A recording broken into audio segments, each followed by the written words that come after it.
Somos os alunos Letícia Barbie Bortolini, Lucas Eduardo Mebs, Lucas Nelson Beck e Ana Angst Marcomini. Nesse trabalho, vamos falar sobre o sistema elétrico brasileiro aos olhos de CTS.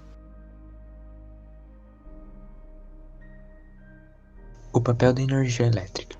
Para quê? Para quem? A que custos? A energia elétrica é indispensável nos dias de hoje, já que tudo que chega até nós, consumidores, é transportado através de energia e pode até mesmo precisar dela para funcionar. A energia está diretamente ligada à nossa vida, pois é ela que faz nossas lâmpadas, eletrodomésticos, computadores e nosso chuveiro não só funcionarem corretamente, como também chegarem até nós. Afinal, alguma coisa precisa manter as máquinas ligadas ao fabricar esses produtos. No Brasil, em 2018, o setor industrial foi o campeão de consumo de energia elétrica, chegando a usar 169,625 gigawatts por hora, representando 36% do consumo total do país. Já o setor residencial correspondia a 137,615 gigawatts por hora, respondendo a 29% do consumo de energia. Esses são alguns gráficos mostrando esses dados. Primeiramente, temos o gráfico de consumo de energia anual do Brasil, e embaixo temos o número de consumidores em milhares.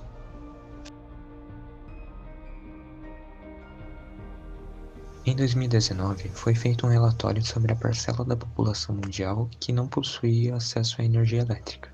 O resultado mostrou que, aproximadamente, existiam 840 milhões de pessoas no planeta sem acesso à energia elétrica e que a maioria estava concentrada na África subsaariana. Isso nos faz refletir sobre como o uso da energia elétrica, apesar de tão necessário para a nossa vida, consegue alcançar apenas 11% da população do Chad. Não existe nada que possa ser feito a respeito disso. Bom, é necessário que essa parcela da população seja atendida urgentemente, e já existem metas para que isso aconteça até 2030. Energia elétrica é mercadoria? Deveria ser mercadoria? Segundo a definição da Constituição Nacional de 1988, a energia elétrica é vista como uma mercadoria e está sujeita à incidência do Imposto sobre Circulação de Mercadorias e Serviços, o ICMS, que se refere ao tributo estadual adicionado ao preço da mercadoria. Como tudo que é de interesse de uma parcela da população, seja do mundo, de um país ou de uma cidade, acaba sendo oportunidade de lucro e, portanto, sendo produzido massivamente para ser vendido visando o lucro, seria estranho pensar que com a energia seria diferente. Hoje, o preço que se paga por megawatt-hora em uma empresa do Ceará, por exemplo, é de R$ 316,50. Já os residenciais pagam R$ 580. Sistema de bandeiras tarifárias implantado no ano de 2015 e gerido pela Agência Nacional de Energia Elétrica, ANEEL. O sistema de bandeiras tarifárias na conta de luz indica que a tarifa sofrerá acréscimo com base na fonte de geração utilizada. As bandeiras são divididas em verde, amarela e vermelha. Verde significa que as condições de geração de energia estão favoráveis e não haverá acréscimo. Amarela, em que as condições estão menos favoráveis e haverá acréscimo de R$ 0,01874 por kWh. Vermelha, patamar 1, em que as condições estão custosas e haverá acréscimo de R$ 0,03971 por kWh. Vermelha, patamar 2, em que as condições estão muito custosas e haverá acréscimo de R$ 0,09492 por kWh. O problema da energia no Brasil.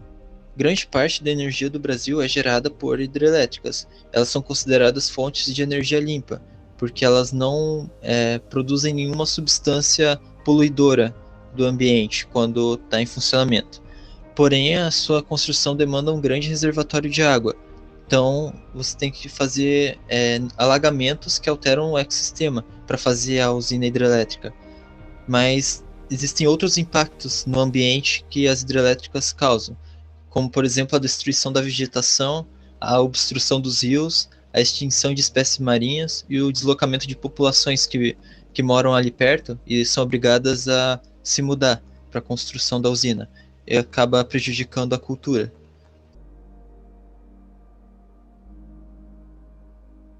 A Eletrobras deve ser privatizada? A Eletrobras é uma empresa de capital misto que tem como seu maior acionista o governo federal, sendo responsável por gerar cerca de 30% da energia de todo o país. Após a aprovação da MP, essa privatização vem dividindo diferentes opiniões entre especialistas.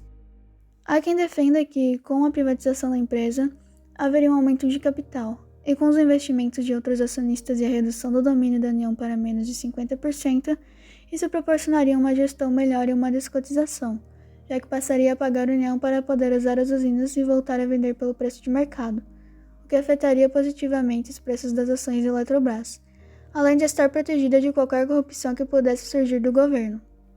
Segundo o Ministério de Minas e Energia, essa privatização poderia causar uma redução de 5,10% a 7,36% na conta de luz, contrariando, porém, o ex-presidente da Eletrobras, Luiz Pinguelli Rosa, que afirma que o custo da energia elétrica deve sofrer um aumento de até 25%, além de, segundo um levantamento da Associação dos Grandes Consumidores Industriais de Energia e de Consumidores Livres, trazer um aumento de 10% no preço do leite e 7% no da carne.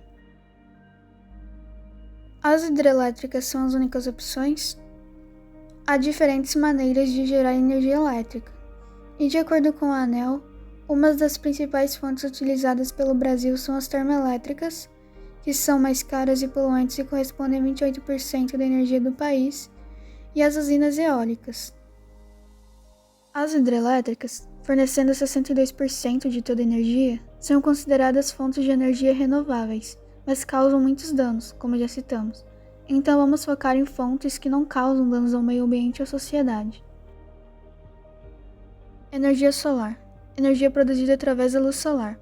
Essa energia já foi considerada muito ineficiente, porém, com grandes avanços tecnológicos, ela se tornou muito efetiva e é prevista como uma das maiores fontes de energia do futuro.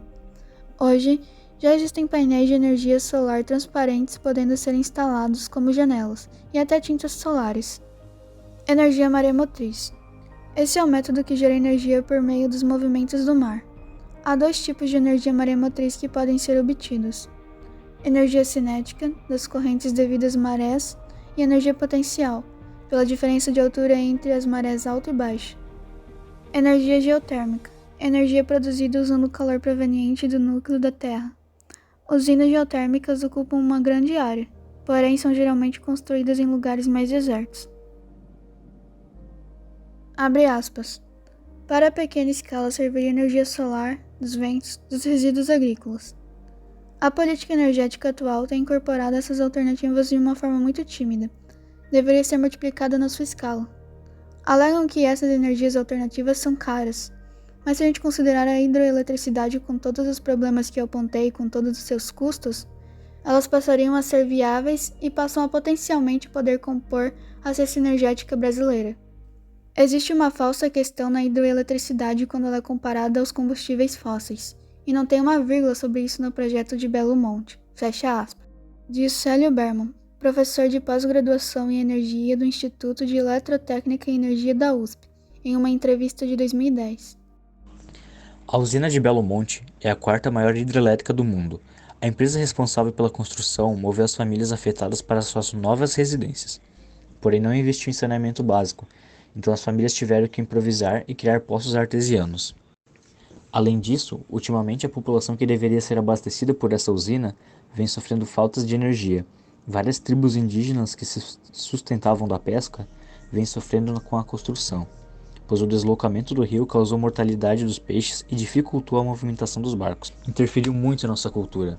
Muito jovem da aldeia não quer mais respeitar nossa cultura. A cultura do branco ficou muito forte nas entradas dessas empresas, diz o cacique Bobo Odo sobre a inserção da usina, além de que, segundo ele, as invasões dos madeireiros aumentaram drasticamente. É o nível da água, né, que secou, que a gente não tem mais aqueles local de pesca que a gente costumava pescar, não consegue mais chegar por causa da seca e com a questão da mortalidade de peixe que morreu muito na região também.